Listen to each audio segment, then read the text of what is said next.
ابو عمرو اللي انت لابسه ده؟ انت فاكر نفسك فين؟ انت جاي هنا تفك عن روحك. اقلع اللي انت لابسه ده، انت فاكر نفسك في الطوارئ. ايش دخلك انت البس ولا ما البسش؟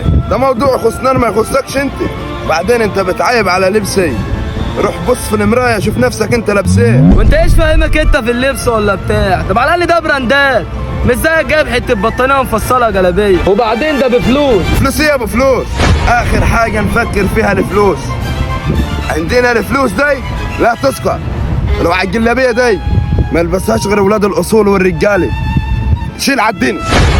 خد بس يا عم، انت لسه شفت حاجه؟ ده انا هنفخك. تنفخ مين؟ الله يحرق محرقينا.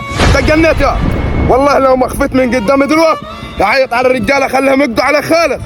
انت عايز تعرفني ان انت لما تقول كلمتك هتجيب لي نص عايده؟ طب ما توريني. انت اللي جبت لنفسك واكل ناسك. اصعد اصعد